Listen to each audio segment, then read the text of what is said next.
Welcome back to Houston Life. Local woman Caryn Honig has run 47 marathons, and in 2021 she needed a knee replacement. But most doctors told her that after surgery she might never run again. Not willing to live a life without her favorite pastime, Caryn went on a mission to find a doctor who could provide a solution. What resulted was something far bigger than anyone could imagine. Mel Camp met up with Caryn to learn more. Caryn Honig was told she would never run again.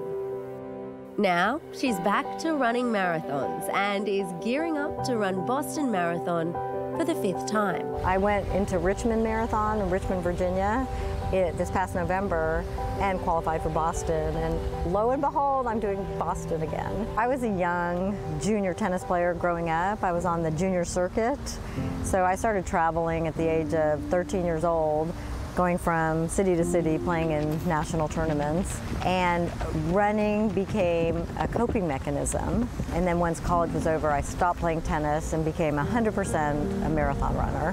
When you knew you were going to have to get a knee replacement and when you had doctors telling you it meant you could never run again, I mean, how did that make you feel?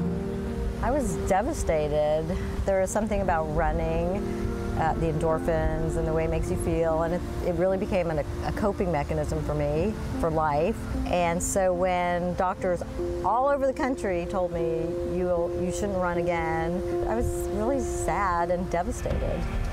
Determined to find a doctor who could help, Caryn's research led her to Dr. Richard Berger, an orthopedic surgeon based in Chicago. He pinky promised me that I would run again. I knew that I could make her better, as I do with most of my patients, to get back to what they were doing before.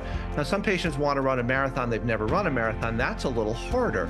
But with Caryn, she's already been a runner. All she needed was a good knee, and I know I can do that for my patients. I ran my first 5K about 3 to 4 months after my surgery. I've run 2 full marathons since my full knee replacement. I have one more Boston in me. It's a little bit hard to qualify. You have to do a certain time. I have a physical therapist, I have a running coach, I have a personal trainer, and the team of us got me to qualify. And Dr. Berger's knee. Dr. Berger's knee, oh my gosh, that was the key, yes. An MIT graduate, Dr. Berger drew upon his engineering background to design gender-specific implants and pioneer a minimally invasive hip and knee replacement procedure. You know, it's amazing that 2/3 of knee replacements are in women, and most knee replacements are designed by men for men. Well, we made a different knee that's designed more anatomically like a woman. I've sent patients to him. I have two really good athletes, 2 Iron women. They're both having knee replacements within the next month by Dr. Berger.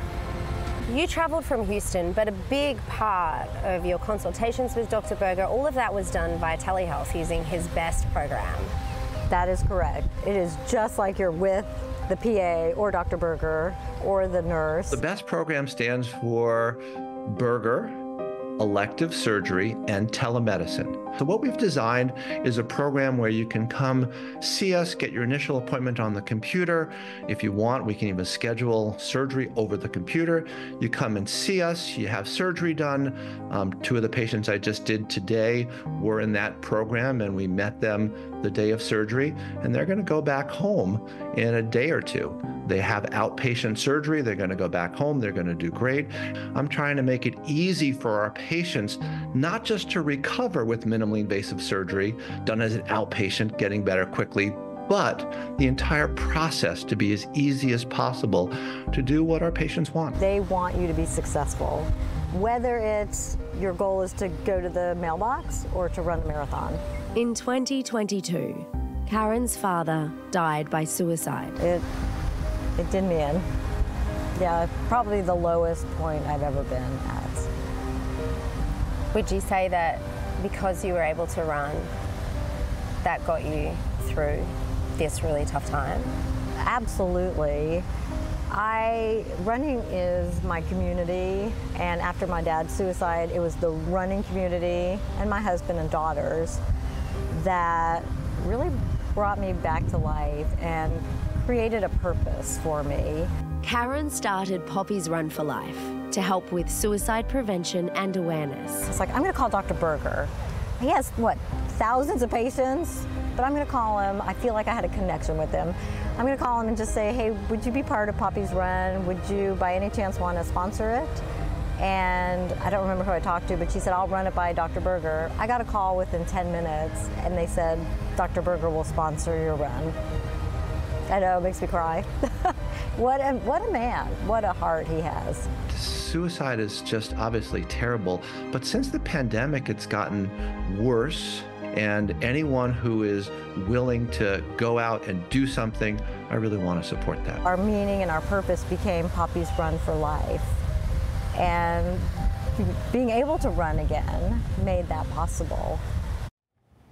Wow. Pretty incredible. For appointments with Dr. Richard Berger or to learn about the BEST program, you can call 312-432-2557 or simply visit outpatienthipandknee.com. And there you can register to run or walk in the 5K or 1K Poppy's Run for Life, happening this Sunday, March 17th at Hennessy Park in Houston. For more info or to donate to Poppy's Run for Life, you can head to poppysrunforlife.com.